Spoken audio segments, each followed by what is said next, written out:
পরন্ত বস্তু এবং নিক্ষিপ্ত বস্তুর উপর ভিত্তি করে যে শর্ট কোশ্চেনগুলো আসছে আমরা যদি সেটা একটু দেখি। পরন্ত বস্তু এবং নিক্ষিপ্ত বস্তুর ক্ষেত্রে খুবই কম সূত্র আছে এবং এটা দিয়ে খুব তাড়াতাড়ি আমরা সমাধান করতে পারবো। দেখি প্রথম কোশ্চেনটা, যশোর বোর্ড 2025 সালে যে কোশ্চেনটা আসছে আমরা একটু দেখি। 144 কিলোমিটার পার আওয়ার বেগে একটি বলকে যদি খাড়া উপরের দিকে নিক্ষেপ করা হয় বা ছোড়া হয় তাহলে বলটি কত উপরে উঠবে। আমরা জানি যে সর্বোচ্চ উচ্চতায় ওঠার জন্য এই গতির চতুর্থ সমীকরণ থেকে আমরা বের করতে পারি b square equal u square minus 2gh, অর্থাৎ এটা ই স্কয়ার বাই 2g করলে হয়ে যাবে কোন সূত্র থেকে, v square equal u square minus 2gh।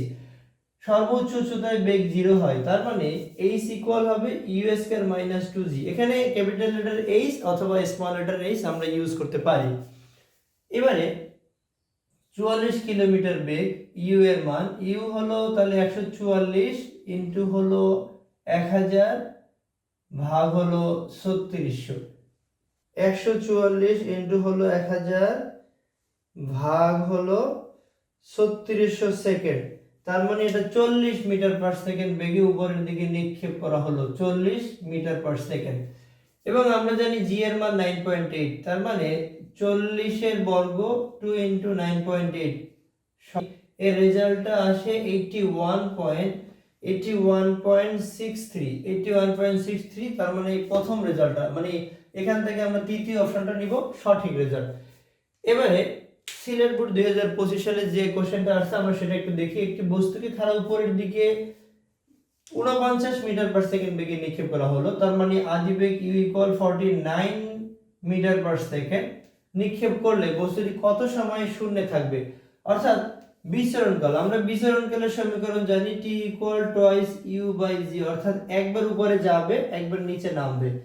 সর্বোচ্চ উচ্চতা ওঠার সময় আমরা জানি t equal to u by g, এবং ঠিক একই ভাবে নিচে নেমে আসার সময়টাও জানি u বাই g, তার মানে যেতে এবং উপরে যেতে এবং নামতে যদি একই সময় লাগে তার মানে এই দুইটাকে যোগ করেও আমরা করতে পারি, অথবা একাত্রেল ইউজ করতে পারি t equal twice u by g, 2 into 9.8 by হলো 2 ইনটু, এখানে আমরা একাত্রেও ইউজ করতে পারি, তার মানে 2 ইনটু u এর মান কত 49, u এর মান হলো 49 বাই হলো 9.8, তার মানে রেজাল্ট দাঁড়ায় 2 ইনটু 49, 2 ইনটু 49 বাই হলো 9.8, তার মানে 10 হবে। আমাদের এখানে সঠিক রেজাল্ট আসতেছে 10, অর্থাৎ বস্তুটি সর্বোচ্চ 10 মানে একদম শূন্যে ভাসমান সময় একবার উঠবে এবং নামবে, যতটুকু সময় উপরে উঠবে এবং নামবে এই টোটাল সময়টি সে শূন্যে ভাসমান অবস্থায় থাকবে, তার মানে শূন্যে ভাসমান অবস্থায় থাকার সময় হলো 10 সেকেন্ড। এবারে একটু দেখি যে দিনাজপুর বোর্ড 2025 সালে যে কোশ্চেনটা আসছে, 50 মিটার উচ্চতা থেকে একটা বস্তুকে যদি নিচে ফেলে দেওয়া হয় পরন্ত বস্তু কত মিটার পার সেকেন্ড বেগে ভূমিতে আঘাত করবে। তার মানে আমরা এখান থেকে হাইট জানি, হাইট h = 50 মিটার, 50 মিটার, তার মানে আমরা গতির চতুর্থ সমীকরণ থেকে বের করতে পারবো b square equal u square plus 2gh। এখান থেকে মুক্তভাবে পরন্ত বস্তুর তো আদিবেগ থাকবে না, 0, তার মানে v ইকুয়াল হবে বর্গমূল 2gh, 2 ইনটু g এর মান 9.8, h এর মান হলো 50, তার মানে সঠিক রেজাল্টটা দাঁড়ায় 2 ইনটু 9.8 ইনটু 50, 2 ইনটু 9.8 ইনটু 50, তার মানে 31.30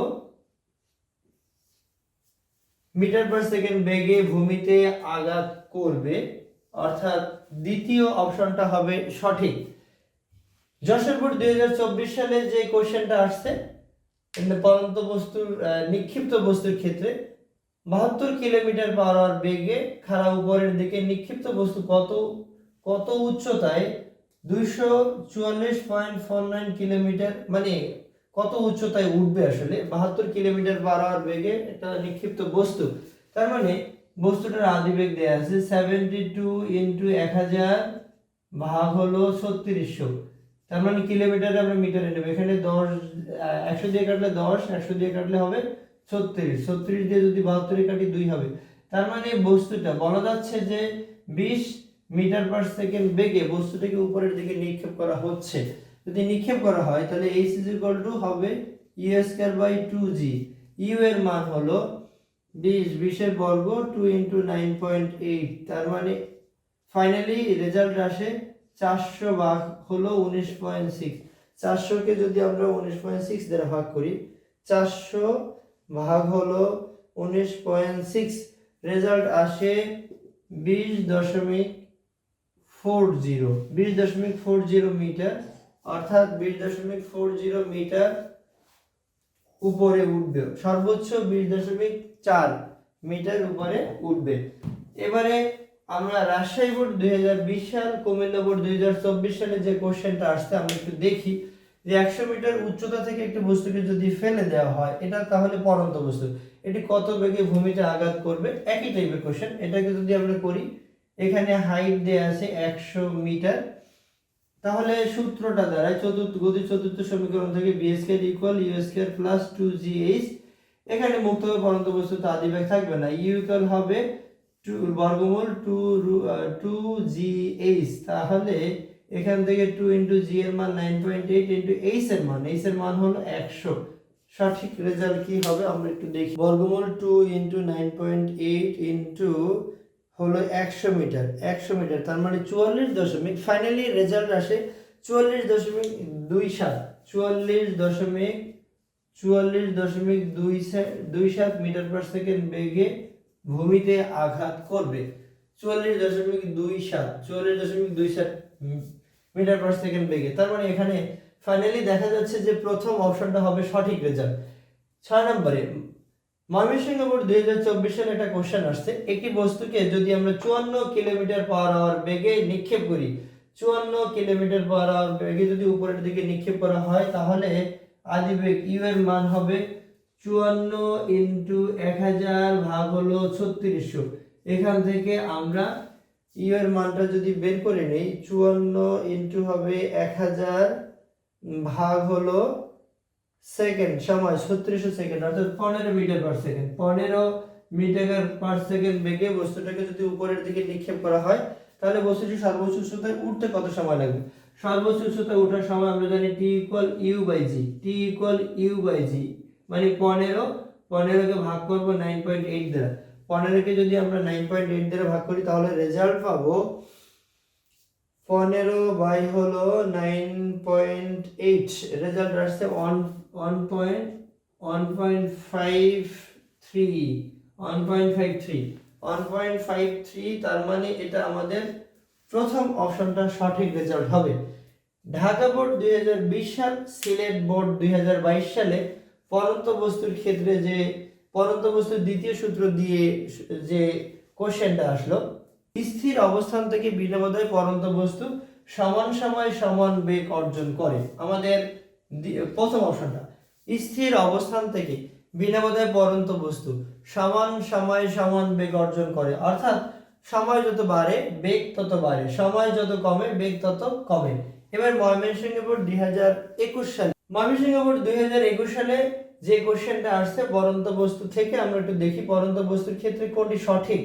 অর্থাৎ v সমানুপাতিক t স্কয়ার হবে, a সমানুপাতিক t স্কয়ার হবে, a সমানুপাতিক t হবে না, t সমানুপাতিক v হবে। আমরা জানি স্থির অবস্থান থেকে বিনা বাধায় পরন্ত সকল বস্তু নির্দিষ্ট সময়ে অতিক্রান্ত দূরত্ব সময়ের বর্গের সমানুপাতিক, অর্থাৎ দ্বিতীয় অপশনটা সঠিক। অর্থাৎ পরন্ত বস্তুর গ্যালিলিওর তৃতীয় সমীকরণটা বা তৃতীয় সূত্রটা, স্থির অবস্থান থেকে বিনা বাধায় পরন্ত সকল বস্তু নির্দিষ্ট সময়ে অতিক্রান্ত দূরত্ব সময়ের বর্গের সমানুপাতিক। এবারে কুমিল্লা বোর্ড 2022 সালে একটা কোশ্চেন আসলো, সেটা একটু দেখি। বিনা বাধায় পরন্ত বস্তু 5 সেকেন্ডে 50 মিটার পথ অতিক্রম করলে 72 মিটার পথ অতিক্রম করতে কত সময় লাগবে? এটা জাস্ট গ্যালিলিওর তৃতীয় সমীকরণ থেকে আমরা পাই, তৃতীয় সূত্র থেকে পারি।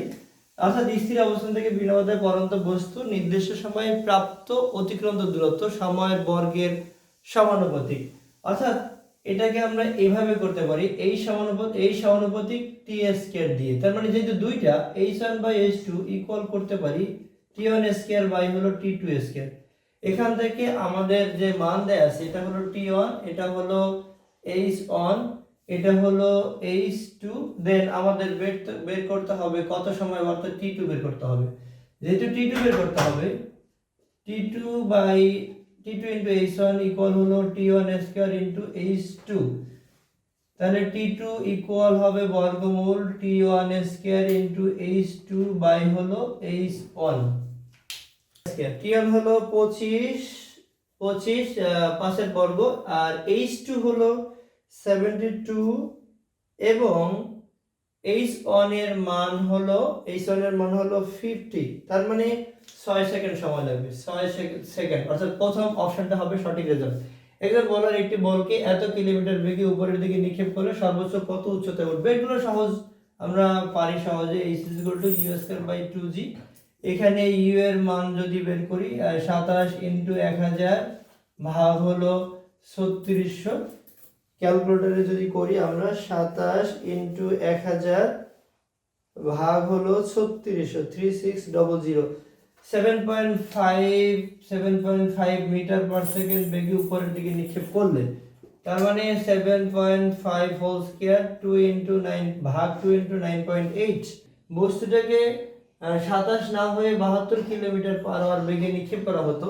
যদি এখানে বস্তুটাকে 72 কিলোমিটার পার আওয়ার বেগে নিক্ষেপ করা হতো, তাহলে 72 × 1000 ভাগ হলো 3600, তার মানে এখানে থেকে আমরা রেজাল্ট পেতাম 20 মিটার পার সেকেন্ড।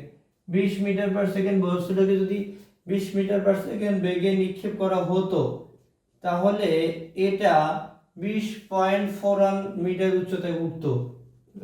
2 × 9 অর্থাৎ বলা যায় 20 বর্গ 400 কে 19.6 দ্বারা যদি আমরা ভাগ করি, রেজাল্ট আসতো 20.41, অর্থাৎ এই রেজাল্টটা ভুল আছে। এটি বস্তুকে জি বেগে, অর্থাৎ অভিকর্ষ ত্বরণের বেগে যদি উপরের দিকে নিক্ষেপ করা হয়, তাহলে উহা কত উপরে উঠবে। আমরা যদি এটা একটু করি, h = u² হলো 2g, u²/2g, অর্থাৎ 9.8 কে যদি আমরা 9.8 কে যদি আমরা বর্গ করে দিই, আর এখানে 2 × 9.8 উপরে দুইটা ছিল, একটা হবে, একটা যদি হয় তাহলে 9.8 ভাগ হলো 2, এটা হবে 4.9 আমাদের দ্বিতীয় অপশনটা সঠিক রেজাল্ট হবে। এবার একটু দেখি যে একটি বস্তুকে খাড়া উপরের দিকে কত বেগে নিক্ষেপ করলে তা 10 সেকেন্ড পরে ভূপৃষ্ঠে নামবে। নিক্ষেপ করলে তা 10 সেকেন্ড v = u - gt করলেই সঠিক রেজাল্ট আসে।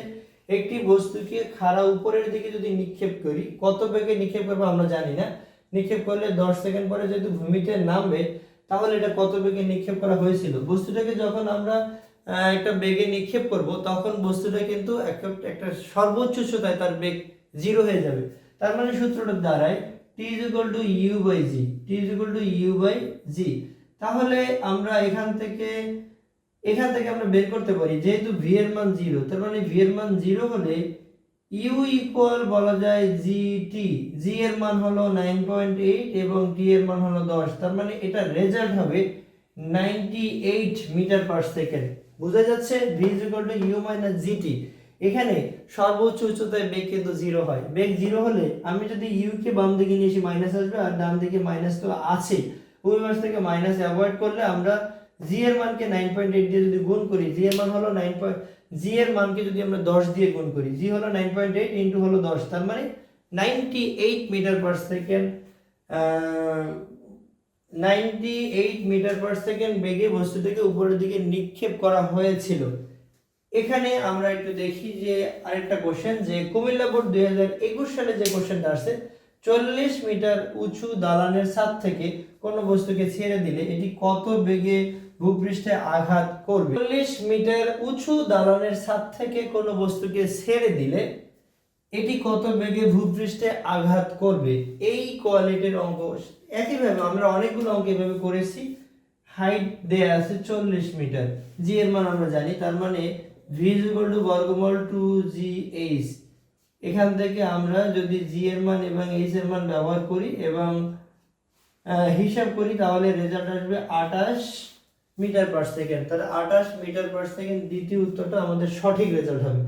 এবারে আমরা এটা দেখি, দিনাজপুর বোর্ড 21 সাল এবং সিলেট বোর্ড 17 সালে যে কোশ্চেনটা আসছে, এই কোয়ালিটির অঙ্ক বেশ পরীক্ষায় আসে। মুক্তভাবে পড়ন্ত বস্তু প্রথম সেকেন্ডে বা প্রথম 5 সেকেন্ডে, প্রথম ক্ষেত্রে অর্থাৎ টিআর 5 সেকেন্ডে 25 মিটার যায়, তার মানে এটা h1 দূরত্ব অতিক্রম করে। ষষ্ঠ সেকেন্ডে, তার মানে এটা t2 ছিল, সেকেন্ডে কত দূরত্ব অতিক্রম করবে? আমরা জানি যে h1 বাই h2 ইকুয়াল হবে t1 স্কয়ার বাই হলো t2 স্কয়ার।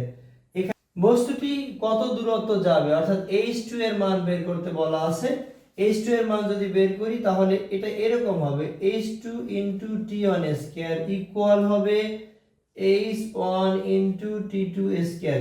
তার মানে h2 ইকুয়াল হবে h1 t2 স্কয়ার বাই হলো t1 স্কয়ার। আমরা সব মান বসাই দিলে h1 এর মান আমাদের ছিল কত? ছিল 25 ছিল। এবারে t2 এর মান ছিল 6 6 বর্গ হবে 36। t1 এর মান ছিল 5 এর বর্গ হলো 25, তার মানে 25 25 কাটা গেলে 36 রেজাল্ট। অর্থাৎ এখানে মুক্তভাবে পড়ন্ত বস্তু যদি 5 সেকেন্ডে 25 মিটার যায়, তাহলে পরবর্তী ষষ্ঠ সেকেন্ডে 36 মিটার যাবে। এই কোয়ালিটির অনেক অঙ্ক আছে যেটা পরীক্ষায় আসে, যেটা সাধারণত আমরা গ্যালিলিওর পরন্ত বস্তুর তৃতীয় সমীকরণের সাহায্যে করে থাকি। গতির সমীকরণের উপরে বিগত সালে যে কোশ্চেনগুলো আসছে আমরা সেটা একটু দেখি। প্রথমেই ঢাকা বোর্ড 23 সালে যে কোশ্চেনটা আসছে, স্থির অবস্থান থেকে সুষম ত্বরণে চলমান কোনো বস্তুর বেগ সময়ের বর্গমূলের সমানুপাতিক হবে, না সরণের বর্গমূলের সমানুপাতিক হবে, না সময়ের বর্গের সমানুপাতিক হবে, না সরণের বর্গের সমানুপাতিক হবে, সেটা একটু দেখব। যা বলা আছে স্থির অবস্থান থেকে সুষম ত্বরণে চলমান কোনো বস্তুর বেগ, তার মানে বেগের সমীকরণ যেটা আমাদের আছে, বেগ ভি, যেমন ভি স্কয়ার ইকুয়াল সমীকরণ আছে u square plus twice a s. এটা যদি স্থির অবস্থান থেকে যাত্রা শুরু করে তাহলে এই ইউ এর মান তো 0 হবে, তার মানে ভি স্কয়ার ইকুয়াল হলো টুয়াইস এএস। এখন এখান থেকে যদি সুষম ত্বরণে চললে টুয়াইস এ, এটা আমরা ধ্রুবক ধরে নিতে পারি। তাহলে এইখানে ভি এর মানটা হবে ভি সমানুপাতিক রুট এস, অর্থাৎ স্থির অবস্থান থেকে বিনা বাধায় পড়ন্ত বস্তুর বেগ হবে সরণের বর্গমূলের সমানুপাতিক। কোনটা আছে? সরণের বর্গমূলের সমানুপাতিক, এটা হবে স্থির অবস্থান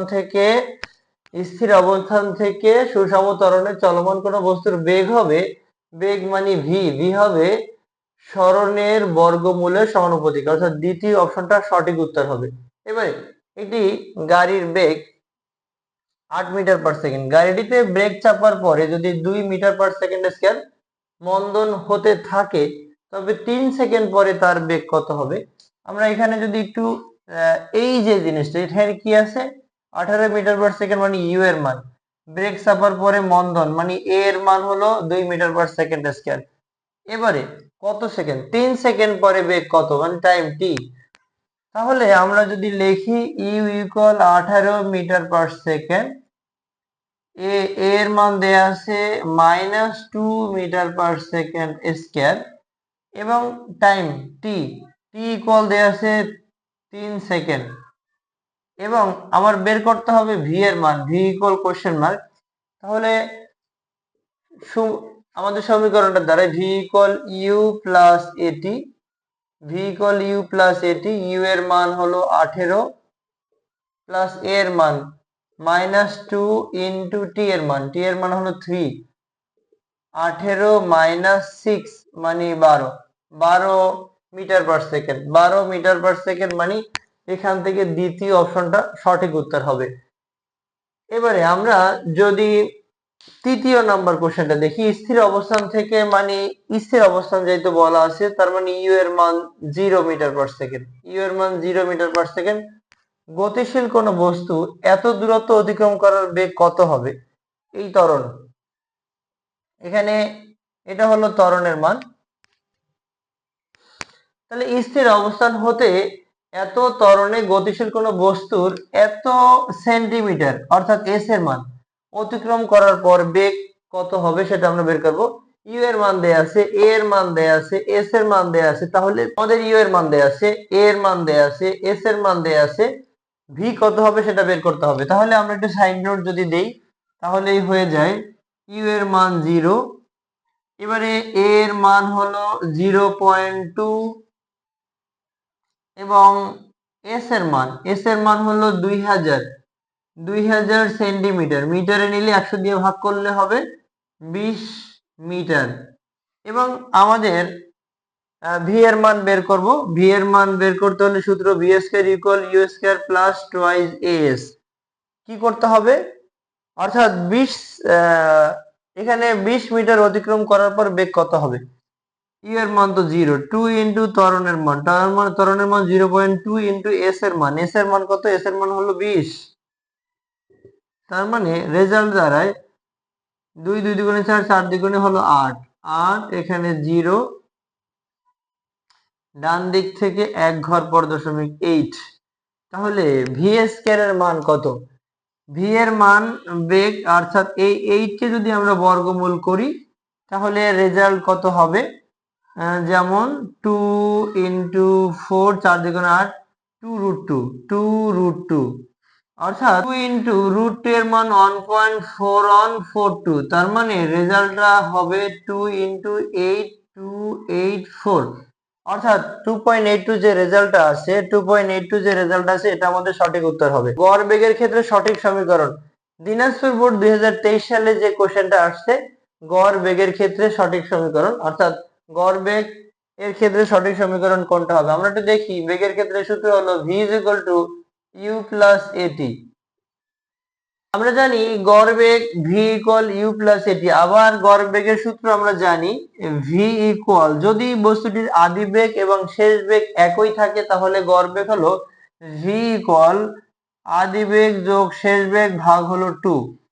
v is equal to u plus v by 2। এখানে যদি আমরা v এর মানটা ব্যবহার করি, ইউ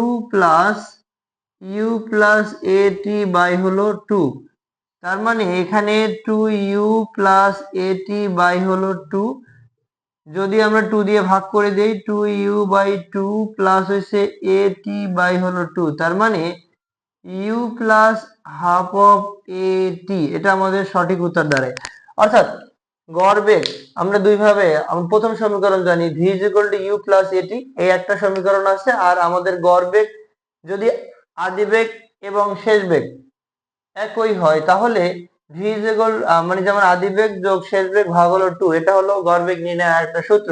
আমরা যদি এই v এর জায়গায় v এর গতির প্রথম সমীকরণটা ইউজ করি তাহলে আমরা পাই ইউ প্লাস এটি। এখানে ইউ মানে 2u হবে, 2u প্লাস এটি ভাগ 2।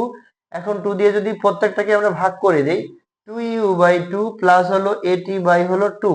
তার মানে u plus half of a t, u plus v is equal to u plus half of u plus half of a t, এটা আমাদের সঠিক সমীকরণ হবে।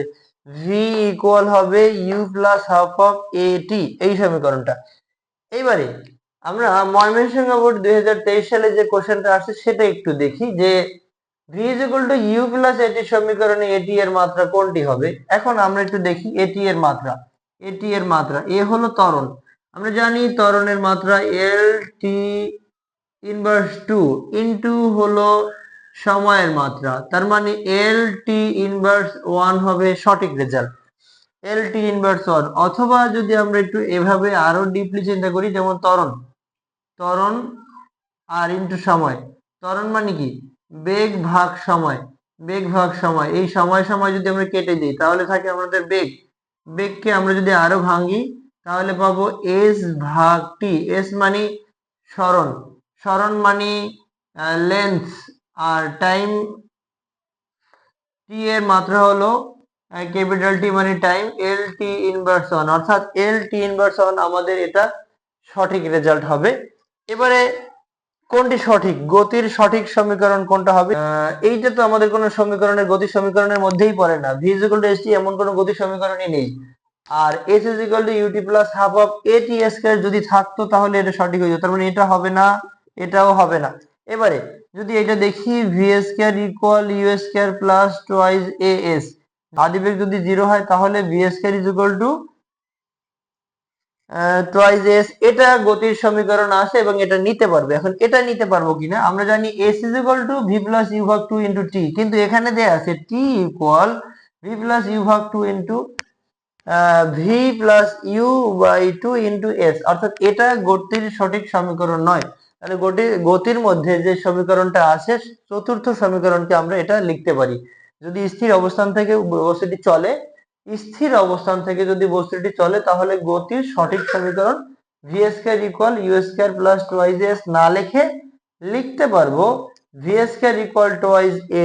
নিক্ষিপ্ত বস্তুর ক্ষেত্রে কোন সমীকরণটি সঠিক, আমরা এটা একটু দেখব। যে নিক্ষিপ্ত বস্তুর ক্ষেত্রে গতির প্রথম সমীকরণ লেখা যায় v equal u minus g t, এটা লেখা যায়। এবারে এইচ ইকুয়াল লেখা যায় u t minus half of g t square, এটা লেখা যায়। এবারে আরেকটা সমীকরণ যেটা নিক্ষিপ্ত বস্তুর ক্ষেত্রে v square equal u square minus two g h. এখন আমাদের যেটা যেটা আছে, যেমন ভি স্কয়ার ইকুয়াল, প্রথমটা থাকা উচিত ছিল ভি স্কয়ার, দিছে ইউ স্কয়ার, আমাদের এটা হবে না। দ্বিতীয় সমীকরণ v equal to u plus g t, এটা হচ্ছে পরন্ত বস্তুর সূত্র, এটাও হবে না। এবার v square equal u square minus two g h, এটা হবে। অর্থাৎ এটা গতির চতুর্থ সমীকরণ, যেটা নিক্ষিপ্ত বস্তুর তৃতীয় সমীকরণ। আরেকটা আছে h equal u t plus half of g t square, যদি এখানে আমরা মাইনাস ব্যবহার করতাম, অর্থাৎ অভিকর্ষজ বলের বিরুদ্ধে যেহেতু বস্তুটা নিক্ষেপ করা হয়, তাহলে জি এর মান মাইনাস হলে এটা আমরা সঠিক উত্তর হিসেবে ধরে নিতাম। গতির সমীকরণের উপরে 2022 সাল যশোর বোর্ডে যে কোশ্চেনটা দিল, আমরা একটু দেখি। যে স্থির অবস্থান থেকে একটি ট্রেন 20 মিটার পার সেকেন্ড সুষম ত্বরণে চলার সময় 250 মিটার দূরত্বে অবস্থিত একটি পোস্টকে কত বেগে অতিক্রম করে, অর্থাৎ তখন শেষ বেগটা কত ছিল।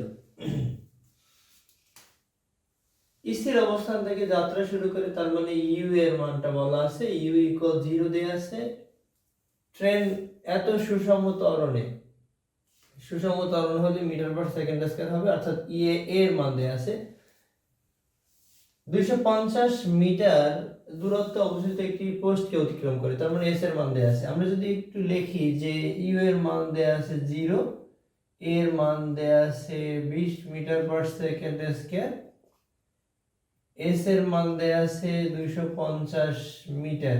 তাহলে শেষ বেগ আমরা বের করব। তাহলে গতির আমরা চতুর্থ সমীকরণ জানি, v square equal u square plus twice a s. স্থির অবস্থানে যাত্রা শুরু করলে ইউ এর মান তো 0, তার মানে 2 ইনটু এর মান 20 আর এস এর মান হলো 250। যদি এখানে 10,000 ছিল, 10,000, অর্থাৎ 2 দুগুণে 4, 4 25 100, 100 দুইটা শূন্য আর এখানেও দুইটা শূন্য, তার মানে 10,000। 10,000 যদি হয় ভি এর বর্গ, মানে যদি ভি 10,000 কে যদি আমরা বর্গমূল করি তাহলে 100 হবে, অর্থাৎ ভি এর মান হলো metre per second, 100 metre per second, 100 metre per second, অর্থাৎ দ্বিতীয় উত্তরটা আমাদের সঠিক হবে, অর্থাৎ দ্বিতীয় অপশনটা সঠিক আছে। এবারে ঢাকা বোর্ড 2024 সালে যে কোশ্চেনটা আসছে, একটি বস্তু স্থির অবস্থান থেকে যাত্রা শুরু করলে এর সরণ নির্ণয়ের সমীকরণ। এবারে আমরা একটু যদি দেখি যে স্থির অবস্থান থেকে যাত্রা শুরু করে যা সুষম ত্বরণে চলে, তার মানে ইউ ইকুয়াল 0, এবং আমরা সরণ নির্ণয়ের সমীকরণ এস এর মানটা দিয়ে যদি করতে চাই, যেমন সরণ নির্ণয়ের ক্ষেত্রে গতির দ্বিতীয় সমীকরণ আছে এবং গতির চতুর্থ সমীকরণ আছে, কিন্তু দ্বিতীয় সমীকরণে আদি বেগ যদি 0 হয়, শেষ বেগ ও নাই, তার মানে এই সমীকরণটা আমরা ইউজ করতে পারবো না। আমরা ইউজ করতে পারবো চতুর্থ সমীকরণ, যেটা v square equal u square plus twice a s. এখন স্থির অবস্থান থেকে যেহেতু যাত্রা শুরু করে, তার মানে ইউ এর মান 0 হবে। যদি ইউ এর মান 0 হয়, আমরা এটা বলতে পারি টুয়াইস এ এস ইকুয়াল হলো ভি স্কয়ার। তো finally s equal v square by হলো টুয়াইস এ। আমাদের শেষ চতুর্থ অপশনটা সঠিক উত্তর হবে। সিলেট বোর্ড 22 সাল, 2022 সালে সিলেট বোর্ডে যে কোশ্চেনটা আসছে একটু দেখি। কোন স্থির বস্তুতে 2 মিটার পার সেকেন্ড স্কয়ার ত্বরণ সৃষ্টি করলে কত সময় পরে 20 মিটার পার সেকেন্ড বেগ প্রাপ্ত হবে। স্থির বস্তু যেহেতু বলা আছে, এটা অবশ্যই ইউ এর মান 0 ইউজ করতে হবে ত্বরণ সৃষ্টি করতে, তার মানে এ দেয়া আছে 20 মিটার পার সেকেন্ড শেষ বেগ প্রাপ্ত হবে। তার মানে আমাদের যে মান দেয়া আছে ইউ এর মান দেয়া আছে u equal 0 metre per second দেয়া আছে। কারণ এ দেয়া আছে 2 metre per second square, 2 metre per second square. সৃষ্টি করলে কত সময় পরে 20 মিটার পার সেকেন্ড বেগ প্রাপ্ত হবে? তার মানে ভি এর মান ভি ইকুয়াল হলো 20 মিটার পার সেকেন্ড, কত বেগ প্রাপ্ত হবে অর্থাৎ এটা হবে। যদি তাহলে a equal v minus u ভাগ টি, এখান থেকে টি এর জায়গায় যাইবে, টি কে যদি আমরা এর জায়গায় নিয়ে যাই এবং ই কে যদি টি এর জায়গায় নিয়ে যাই তাহলে টি ইকুয়াল ভি মাইনাস ইউ ভাগ এ, এই সমীকরণটা আমরা ইউজ করতে পারি। তার মানে ভি এর মান হলো 20, ইউ এর মান হলো 0, এর মান হলো 2, তার মানে এটা রেজাল্ট আসে 10 মিটার বা 10 সেকেন্ড অর্থাৎ 10 সেকেন্ড পরে বস্তুটির বেগ 20 মিটার পার সেকেন্ড হবে। অর্থাৎ স্থির একটা বস্তু যদি 0 মিটার পার সেকেন্ডে যাত্রা শুরু করে, অর্থাৎ স্থির অবস্থান থেকে যাত্রা শুরু করে 2 মিটার পার সেকেন্ড স্কয়ার সুষম ত্বরণে চললে জাস্ট 10 সেকেন্ড পরে তার বেগ 20 মিটার পার সেকেন্ড হবে। আমরা গ্রাফের উপরে ভিত্তি করে যে শর্ট কোশ্চেনটা বিগত সালে আসছে বা যেই শর্ট কোশ্চেন গুলো এসে থাকে সেইগুলো একটু দেখব। গ্রাফ সম্বন্ধে প্রথমে বেসিক কনসেপ্ট অর্থাৎ বেগ সময় লেখচিত্র বা প্রথমে কোন কোন ধরনের আসলে গ্রাফ থাকে সেটা নিয়ে আমরা একটু কথা বলেছিলাম। আজকে আমরা শর্ট কোশ্চেনের উপরে ভিত্তি করে যে গ্রাফটা আমাদের লাগে সেগুলো একটু দেখব। প্রথমেই সরণ বনাম সময়ের লেখচিত্র। আমরা জানি যে লেখচিত্রের এক্স অক্ষ বরাবর সময় এবং ওয়াই অক্ষ বরাবর সরণ স্থাপন করা হয়, তাকে সাধারণত সরণ বনাম সময়ের লেখচিত্র বলা হয়। সরণ বনাম সময়ের মূল বিন্দুগামী ঢাল যেটা সময়ের বৃদ্ধির সাথে সাথে যদি সরণ বৃদ্ধি পেতে থাকে, ইকুয়ালি বৃদ্ধি পায়, আনুপাতিক হারে বৃদ্ধি পায়, তাহলে এটাকে আমরা বলতে পারি সমবেগ অর্থাৎ মূল বিন্দুগামী সরল রেখা বা যেটাকে আমরা ঢাল বলি। সেখানে এটাকে আমরা ধনাত্মক বেগ বলতে পারি বা বেগ ধ্রুবক। বেগ ধ্রুবক কিরকম? অর্থাৎ 1 সেকেন্ডে যদি 1 মিটার দূরত্ব অতিক্রম করে প্রথম, তারপরে দ্বিতীয় 1 সেকেন্ডে যদি আবার 2 মিটার দূরত্ব অতিক্রম করে, অর্থাৎ সময় বৃদ্ধির সাথে সাথে যদি সরণের পরিবর্তনটা ইকুয়ালি বাড়ে, তবে সরণকে সময় দিয়ে ভাগ করলে আমরা পাবো বেগ। তার মানে এই যে মূল বিন্দুগামী সরলরেখাটা পাবো, সেই মূল বিন্দুগামী সরলরেখা নির্দেশ করবে ধ্রুব বেগ বা সমবেগ, একই হারে বাড়ছে। এবার এখানে যদি আমরা এক্স অক্ষের সমান্তরাল রেখা পেয়ে যাই, এক্স অক্ষের সমান্তরাল রেখা যেখানে বস্তুর সময় কিন্তু বৃদ্ধি পায়, বস্তুর এখানে সময় ঠিকই বৃদ্ধি পেল কিন্তু অবস্থানের পরিবর্তন অর্থাৎ সরণের কোনো পরিবর্তন ঘটলো না। যদি সরণের কোনো পরিবর্তন না ঘটে অর্থাৎ ওয়াই অক্ষর দিকে তার কোনো দূরত্ব বাড়েনি, যেহেতু বাড়েনি এই জন্য এখানে কোনো বেগ হবে না, অর্থাৎ বেগ শূন্য। বেগ শূন্য মানে ঢাল শূন্য বলতে পারি, বেগ শূন্য অর্থাৎ এখানে ঢাল শূন্য। এবারে এমনও হতে পারে সময় ঠিকই বৃদ্ধি পেল কিন্তু তার এইখানে অবস্থানের পরিবর্তনটা, যেটা অবস্থানের পরিবর্তন পর্যায়ক্রমে তার আবার সরণ যদি শূন্য হয়ে যায়, সরণ যেমন গাড়ির ক্ষেত্রে যেটা হয় যে গাড়ি যখন ব্রেক করা হয় তখন পর্যায়ক্রমে তার সরণ র্যান্ডমলি সময়ের বৃদ্ধির সাথে সাথে তো বাড়ে না, পর্যায়ক্রমে একটু কমতে কমতে কমতে কমতে একটা টাইমে থেমে যায়। তাই সেক্ষেত্রে যদি সময় বৃদ্ধির সাথে সাথে সরণের পরিবর্তনটা পর্যায়ক্রমে কমতে থাকে, সরণ কমতে থাকে কমতে কমতে একেবারে যদি এক্স অক্ষের সাথে মিলে যায় তাহলে সরণ তো জিরো হয়ে যাবে। সরণ জিরো হয়ে গেলে তার মানে এটাকে বলা যায় ঋণাত্মক বেগ। এখানে আমরা ঢাল যেটা বলবো এই ঢালটাও ঋণাত্মক, ঢালটা নির্দেশ করে এখানে, এটা কিন্তু ঢাল নির্দেশ করে বেগ নির্দেশ করে। তাহলে বোঝা যাচ্ছে এস বনাম টি সময়ের লেখচিত্রে এই যে মূল বিন্দুগামী যে সরলরেখাটা আসে এটাকে সাধারণত আমরা ঢাল বলতে পারি এবং এটাকে আমরা বলতে পারি সমত্বরণ, সমবেগ বলতে পারি, আমরা সমবেগ বলতে পারি। এবারে এটাকে আমরা বলতে পারি ধনাত্মক বেগ বলতে পারি, ধনাত্মক বেগ। এবারে এই জায়গাটা অর্থাৎ এক্স অক্ষের সমান্তরাল যে অংশটা আমরা পেলাম, এখানে কিন্তু সময় ঠিকই বৃদ্ধি পেল, কিন্তু বেগের কোনো জাস্ট সরণের কোনো পরিবর্তন হলো না। যেহেতু সরণের কোনো পরিবর্তন হয়নি, অর্থাৎ আমরা যদি এমন চিন্তা করি এখানে 5 আর এখানে 10, তার মানে সরণ যে 10 মিটার হলো তারপরে আর কোনো বৃদ্ধি পেল না, তার মানে সরণের যেহেতু কোনো পরিবর্তন ঘটেনি, এই জন্য এই ক্ষেত্রে এখানে ঢাল যদি চিন্তা করি, ঢাল 0, বেগ 0, এখানে ঢাল 0 হবে, ঢাল ইকুয়াল 0 বলতে পারি, তার মানে এখানে বেগ 0 হবে, বেগ 0 হবে। এবারে এইখানে যেটা দেখা যায় যে সময় ঠিকই বৃদ্ধি পেল, আমরা যদি এই অংশ থেকে এক্স অক্ষের সাথে সাথে একটা এখানে লম্বা টেনে নিই, এখান থেকে যদি চিন্তা করি যে সময়টা কিন্তু পর্যায়ক্রমে বাড়ছে, কিন্তু সরণটা পর্যায়ক্রমে কমছে, যেহেতু আনুপাতিক বা ইকুয়ালি কমছে, তাহলে আমরা বলতে পারি এই যে ঢাল, এটাকে আমরা ঋণাত্মক ঢাল বলতে পারি, এটাকে আমরা ঋণাত্মক বেগ বলতে পারি, ঋণাত্মক বেগ, ঋণাত্মক বেগ।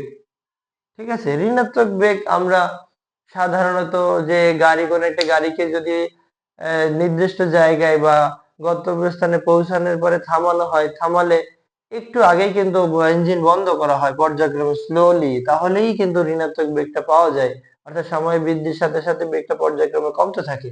তাহলে এই অংশটা কি নির্দেশ করবে? এই অংশটা ঢাল ঠিক আছে, এটাকে অর্থাৎ ইকুয়ালি কিন্তু ইকুয়ালি কিন্তু বেগটা কমছে, বেগটা যেহেতু কমছে তাহলে এটা ঋণাত্মক বেগ বলতে পারবো। এবারে আমরা এমন লেখচিত্র পাই যে লেখচিত্রে সাধারণত ত্বরণ বনাম সময়ের লেখচিত্র।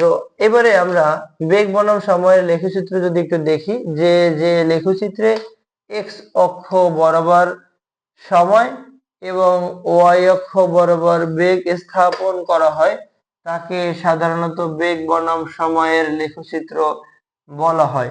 এই বেগ বনাম সময়ের লেখচিত্রের যদি মূল বিন্দুগামী সরলরেখা পাওয়া যায়, মূল বিন্দুগামী সরলরেখা যেটা সাধারণত সময়ের সাথে সাথে বেগটা কিন্তু পর্যায়ক্রমে বাড়ে, সময়ের সাথে সাথে বেগটা যদি পর্যায়ক্রমে বাড়তে থাকে তবে সেটাকে বলা যায় সমত্বরণ বা ধনাত্মক ত্বরণ, এটাকে আমরা ঢালও বলে থাকি।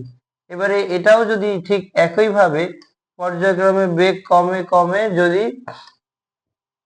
এক্স অক্ষের সাথে মিলে যায়, এক্স অক্ষের সাথে যদি মিলে যায় অর্থাৎ গাড়িটা বা বস্তুটি থেমে গেল, যদি থেমে যায় তাহলে এটা কিন্তু হবে ঋণাত্মক ত্বরণ, পর্যায়ক্রমে কমতে কমতে থেমে গেল। এইখানে মূল বিন্দুগামী যে সরলরেখা, এটাকে আমরা ঢাল বলতে পারি।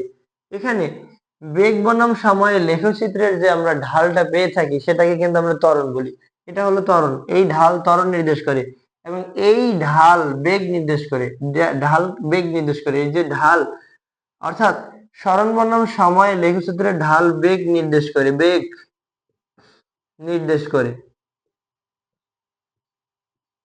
এবারে বেগ বনাম সময় লেখচিত্রের ঢাল ত্বরণ নির্দেশ করে, ঢাল ত্বরণ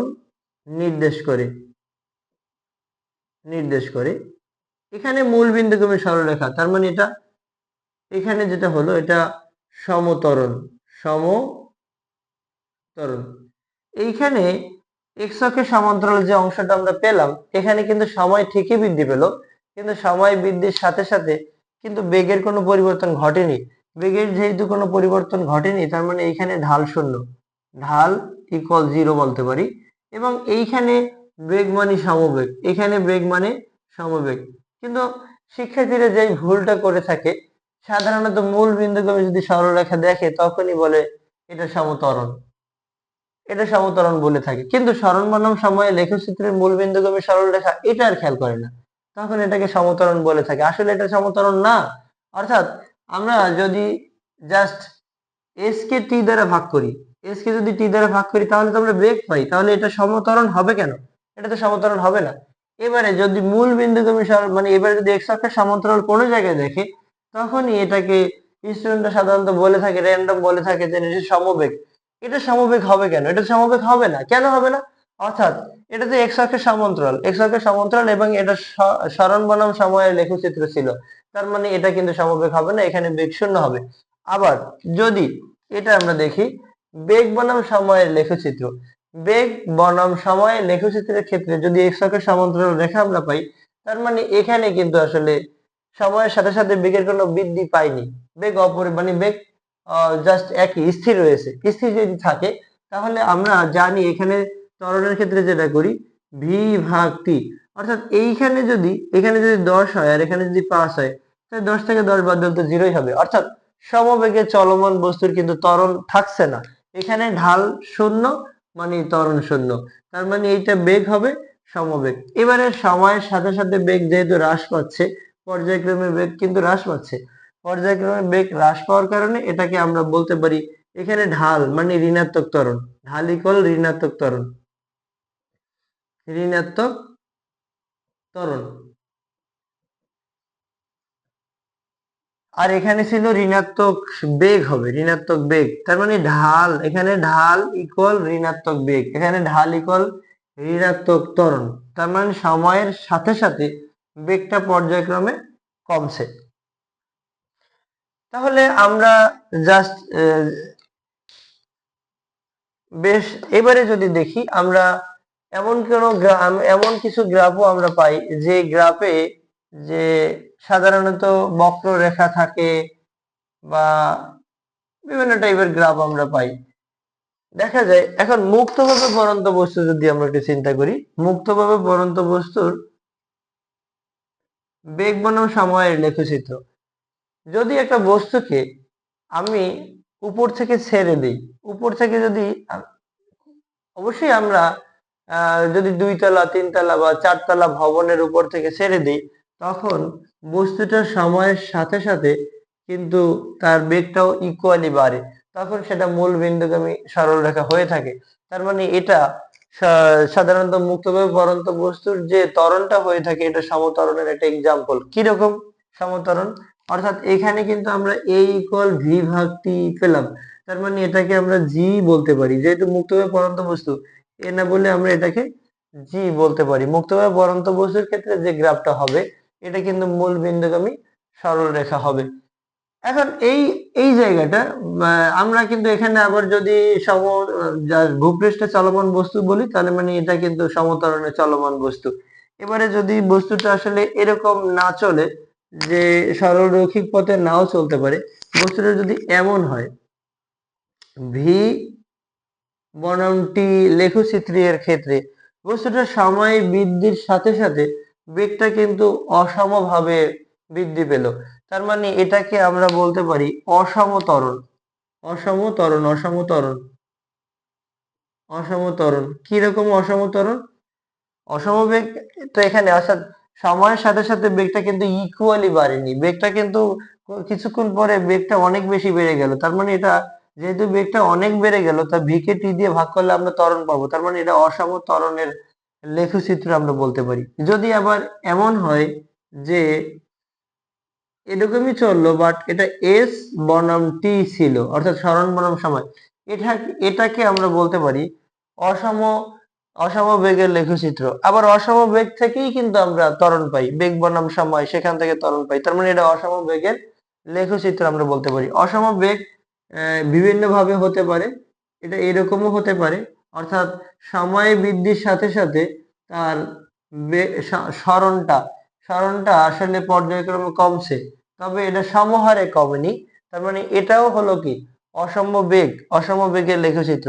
এটা অসম বেগ বলতে পারবো, এটা অসম বেগ বলতে পারবো, এটা অসম ত্বরণ বলতে পারবো। এখান থেকেও চাইলে আমরা ত্বরণ বের করে নিতে পারি, তার মানে এখান থেকে যে ত্বরণটা পাবো এটাও অসম ত্বরণ হবে, এখান থেকে যে ত্বরণটা পাবো এটাও অসম ত্বরণটা হবে, এরকম আর কি। অর্থাৎ এই যে গ্রাফগুলো আছে আমরা এখান থেকে যদি ভালো একটা আইডিয়া নিতে পারি, এখান থেকে সবগুলো এমসিকিউ আমরা দিতে পারবো। এবারে যদি এমন হয় নিক্ষিপ্ত একটা বস্তু, আমার হাতে থাকা একটা বস্তুকে যদি অভিকর্ষ বলের বিরুদ্ধে উপরের দিকে নিক্ষেপ করি, তাহলে প্রথম ক্ষেত্রে কিন্তু বেগটা সর্বোচ্চ হবে। যেহেতু প্রথম ক্ষেত্রে বেগ সর্বোচ্চ হবে, আমরা যদি এটাকে বেগ বনাম সময়ে লেখচিত্র দেখাই, তাহলে বস্তুটা কিন্তু এমন হবে, অর্থাৎ প্রথম ক্ষেত্রে তার বেগটা কিন্তু সর্বোচ্চ, সবচেয়ে বেশি। এবারে বাতাসে ঘর্ষণের কারণে তার বেগটা পর্যায়ক্রমে কমবে, একেবারে সর্বোচ্চ উচ্চতায় প্রথমেই সে তার বেগ সর্বোচ্চ, দেখালাম, তারপর পর্যায়ক্রমে বেগ কমতে কমতে কমতে কমতে কমতে একেবারেই ভূপৃষ্ঠে পড়বে। যখন ভূপৃষ্ঠে পড়বে বস্তুটা স্থির হয়ে যাবে।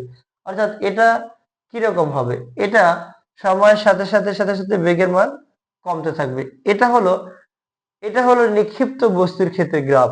এবং এইটা হবে, এই এই জিনিসটা হবে পড়ন্ত বস্তুর ক্ষেত্রে গ্রাফ। অর্থাৎ এইখানে যেই গ্রাফগুলো দেয়া আছে এগুলো যদি আমরা মোটামুটি ভালো করে মনে রাখতে পারি বা মনে রাখার চেষ্টা করি, তাহলে এইখান থেকে যে শর্ট কোশ্চেন যেগুলো আসছে, আমরা এখনই শর্ট কোশ্চেন গুলো দেখছি, সবগুলা শর্ট কোশ্চেনের সমাধান করতে পারবো ইনশাল্লাহ।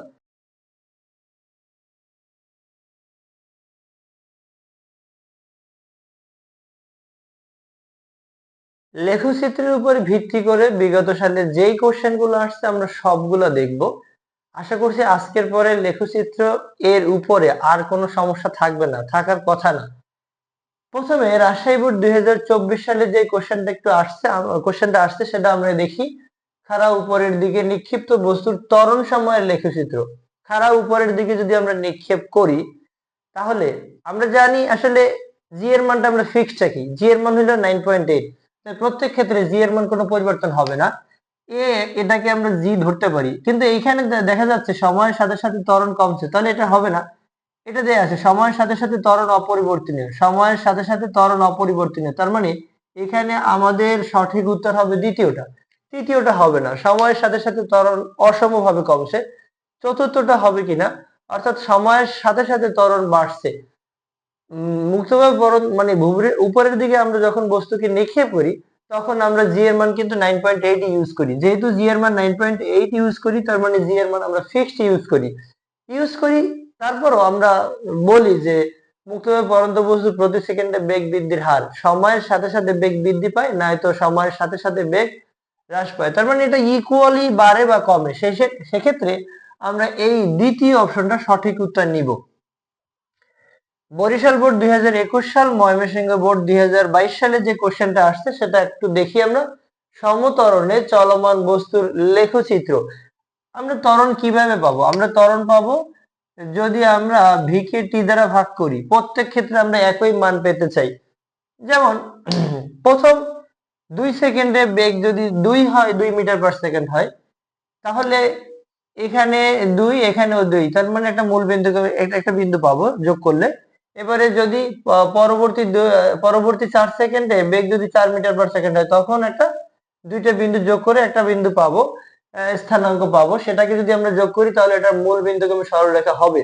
অর্থাৎ সমত্বরণে চলমান বস্তুর লেখচিত্রটা হবে, সেটা হবে এই প্রথম অপশনটা। অর্থাৎ এই বেগ বনাম সময় লেখচিত্রের মূল বিন্দুগামী যে সরলরেখাটা পাবো, সেটা সমত্বরণে চলমান বস্তুর লেখচিত্র হবে। একটু দেখি আমরা যশোর বোর্ড 2024 সালে যে কোশ্চেনটা আসছে, এই লেখচিত্রটা কি নির্দেশ করে? এটা কি আসলে সমত্বরণ নির্দেশ করে কিনা? প্রথম ক্ষেত্রে যখন সময় 0 তখন বেগ সর্বোচ্চ, এবং সময় বৃদ্ধির সাথে সাথে বেগটা পর্যায়ক্রমে কমতে কমতে কমতে কমতে একেবারে এক্স অক্ষের সাথে মিলে গেল। যেহেতু এক্স অক্ষের সাথে মিলে গেল, তাহলে এখানে কোনো বেগ থাকবে না, বেগ 0 হয়ে গেল।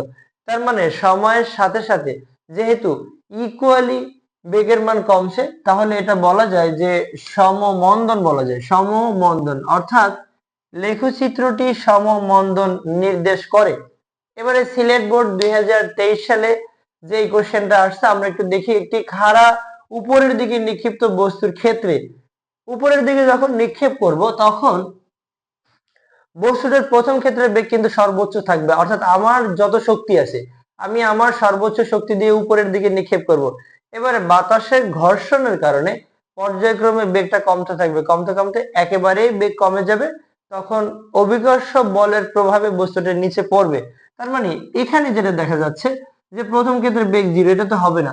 এবারে এটা দ্বিতীয় অপশনটা আছে বেগ ইকুয়াল, মানে সময়ের সাথে সাথে বেগের কোনো পরিবর্তন হলো না, এটাও হবে না। এইখানে দেখা যাচ্ছে বেগ সর্বোচ্চ এবং সময়ের সাথে সাথে বেগ কমতেছে। আমি তাই বলছিলাম, অর্থাৎ আমি আমার সর্বোচ্চ শক্তি দিয়ে উপরের দিকে বস্তুটিকে নিক্ষেপ করব। নিক্ষেপ করলে বাতাসে ঘর্ষণের কারণে বেগটা পর্যায়ক্রমে কমবে, কমতে কমতে কমতে সর্বোচ্চ উচ্চতায় এর বেগ একেবারেই 0 হয়ে যাবে, এবং পর্যায়ক্রমে আবার অভিকর্ষ বলের বিরুদ্ধে পড়ে বস্তুটা থেমে যাবে। তার মানে আমরা এখান থেকে তৃতীয় অপশনটা নিব, তৃতীয় অপশনটা সঠিক রেজাল্ট হবে। যশোর বোর্ড 2023 সালে যে কোশ্চেনটা আসছে আমরা একটু দেখি কোনটি পরন্ত বস্তুর লেখচিত্র। পরন্ত বস্তুর লেখচিত্র যদি হয়, এটা পরন্ত বস্তু কি সমবেগে পড়ে কিনা, পরন্ত বস্তু এস বনাম টি মানে সমবেগে পড়ে কিনা, অর্থাৎ এটা হবে কিনা মূল বিন্দুগামী রেখা হবে কিনা, অর্থাৎ পরন্ত বস্তু কিন্তু সমত্বরণে পড়ে, সমত্বরণে, অর্থাৎ প্রতি সেকেন্ডে ত্বরণ অপরিবর্তনীয় থাকে, এটা আমরা বলতে পারি। অর্থাৎ এখানে আমরা একটা সমীকরণ জানি, যেমন যেহেতু বস্তুটা পরন্ত বস্তু বলা আছে, তাহলে h equal u t plus half of g t square, half of g t square. এখন এস কে এখানে যেহেতু এস দেয়া আছে, আমরা এইচ কে এস ভাবতে পারি, মুক্তভাবে পরন্ত বস্তুর ক্ষেত্রে এটা 0 হবে, হাফ অফ জিটি স্কয়ার। তার মানে এইচ, এখানে জি এর মান তো ফিক্সড 9.8, তার মানে বলতে পারি এইচ সমানুপাতিক টি স্কয়ার, এইচ সমানুপাতিক টি স্কয়ার। তার মানে এইখানে কোনো সঠিক রেজাল্ট নেই, কেন নেই? এস বনাম টি এর যে লেখচিত্রটা হবে, সেটা যদি সময়ের সাথে সাথে বেগটা অনেক পরিমাণ বেড়ে যেত, সময়ের সাথে সাথে যদি বেগটা এরকম অনেক বেশি বেড়ে যেত, তাহলে এটা হতো সঠিক রেজাল্ট। তার মানে বোঝা যাচ্ছে যে যশোর বোর্ড 2023 সালে যে লেখচিত্রটা দেয়া আছে, এখানে কোনো সঠিক রেজাল্ট নেই। তাহলে আমরা একটু দেখি, এই আমি নিচে এটারই একটা অবিকল আরেকটা গ্রাফ অ্যাড করে রাখলাম, দেখি। যেমন রাজশাহী বোর্ড 2020 এবং চট্টগ্রাম বোর্ড 2020 সালে যে কোশ্চেনটা আসছে, এই কোশ্চেনটা এটা একদম কপি কোশ্চেন। কোনটি সুষম ত্বরণের গ্রাফ, কোনটি সুষম ত্বরণের গ্রাফ? এটা হলো ভূপৃষ্ঠে চলমান বস্তুর ক্ষেত্রে, আর এটা হলো মুক্তভাবে পরন্ত বস্তুর ক্ষেত্রে। দুইটার ঘটনা অনেকটা একই, ভি বনাম টি, অর্থাৎ বস্তুটি সুষম ত্বরণে যদি চলে, তাহলে সব ক্ষেত্রে কিন্তু বেগ এক হবে না, অর্থাৎ এক্ষেত্রে কোনো ত্বরণই নেই, অর্থাৎ এটা তো নিবই না, বাদ দিলাম। এস বনাম টি মানে সমবেগে চলছে, এইটার ভিতরে কোনো পার্থক্য নেই, এটা হচ্ছে বেগ বনাম সময় লেখচিত্র, এটা সময় বনাম সময়ের, সরণ বনাম সময়ের লেখচিত্র, এই দুইটা একই জিনিস, অর্থাৎ এক্ষেত্রে কোনো ত্বরণ পাবো না। এইবারে এই জিনিসটা যদি আমি একটু আগে যেটা তোমাদের বলছি, সেটা যে এটাকে যদি আমরা এই সমীকরণটা ইউজ করি, s is equal to u t plus half of a t square, অর্থাৎ মুক্তভাবে পরন্ত বস্তু, এটা আমরা বলবো স্থির অবস্থান থেকে চলমান কোনো বস্তু, যেহেতু আদিবেগ থাকবে না, তাহলে এটা হাফ অফ এটি স্কয়ার হবে, হাফ অফ এটি স্কয়ার। ত্বরণের মান ধ্রুবক, তার মানে এর সমানুপাতিক আমি টি স্কয়ার ইউজ করতে পারি।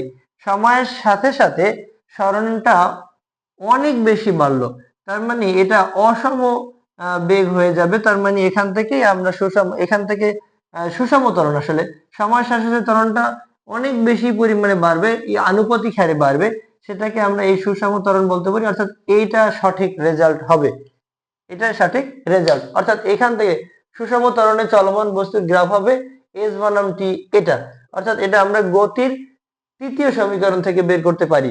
এবারে রাজশাহী বরিশাল বোর্ড 2015 এবং ময়মনসিংহ বোর্ড 2020 সালে যে কোশ্চেনটা আসছে আমরা একটু দেখি। ভি বনাম টি এই লেখচিত্র প্রদর্শিত বস্তুটি কিভাবে চলছে? ভি বনাম টি এর মূল বিন্দুগামী সরলরেখা বা ঢাল, এটা সমত্বরণ নির্দেশ করে, অর্থাৎ সময়ের সাথে সাথে বেগ ইকুয়ালি বাড়ছে, সময়ের সাথে সাথে যদি বেগ ইকুয়ালি বাড়ে, তবে এটা সমত্বরণ নির্দেশ করে, সমত্বরণ, অর্থাৎ প্রথম অপশনটা আমাদের সঠিক রেজাল্ট হবে। এবারে সিলেট বোর্ড 2015 সালে যে কোশ্চেনটা আসছে আমরা একটু দেখি, কোন লেখচিত্রটি স্থির অবস্থান থেকে বস্তুর সুষম ত্বরণে চলার পথ নির্দেশ করে? অর্থাৎ যখন সময় 0 তখন বেগ 0, সময় যখন 2 বেগ তখন 2 হবে, অর্থাৎ ইকুয়ালি যদি বাড়ে বা আনুপাতিক হারে যদি বাড়ে, অর্থাৎ এইখানে যেটা যাচ্ছে দেখা যাচ্ছে সময় বাড়ছে কিন্তু বেগ বাড়েনি, একটা টাইমে বাড়ছে, তার মানে এটা তো নিবই না। সময়ের সাথে সাথে বেগ অপরিবর্তনীয়, এটাও নিব না, তার মানে আমাদের বলা হচ্ছে সুষম ত্বরণে, সুষম ত্বরণে বাড়ছে, সময়ের সাথে সাথে বেগটা সুষম ত্বরণে বাড়ছে, অর্থাৎ আমরা এটা নিতে পারি। সময়ের সাথে যখন সময় 0 তখন বেগ 0, যখন সময় বাড়ছে তখন বেগও বাড়লো, অর্থাৎ সময়ের সাথে সাথে যদি বেগ বাড়ে তাহলে এটা হবে মূল বিন্দুগামী সরল রেখা বা মূল বিন্দুগামী সরল রেখার ঢাল, এটা আমরা বলতে পারি। গ্রাফ রিলেটেড সর্বশেষ শর্ট কোশ্চেন, যেটা বরিশাল, যেটা আসছে রাজশাহী বোর্ড, চট্টগ্রাম বোর্ড 2020 সালে আসছে।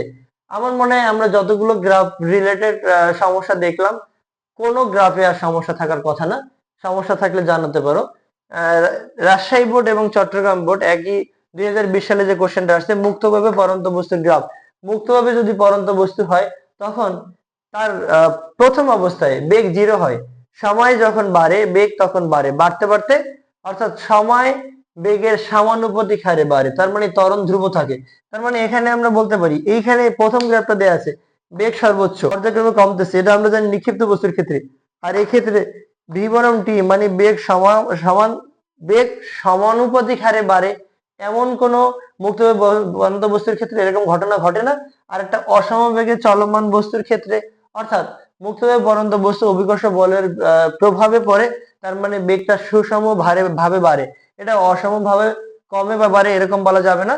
এই শেষের অপশনটা যদি আমরা দেখি, মুক্তভাবে পড়ন্ত বস্তুর প্রথম ক্ষেত্রে বেগ 0, সময় যখন বৃদ্ধি পেল তখন বেগ ইকুয়ালি বাড়লো, অর্থাৎ এখান থেকে আমরা অপশন বা উত্তরটা নিব, 4 নাম্বার উত্তরটা নিব।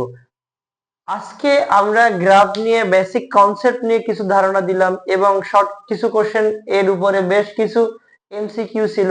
আমার কাছে মনে হয় যে গ্রাফ নিয়ে কারো কোনো সমস্যা থাকার কথা না।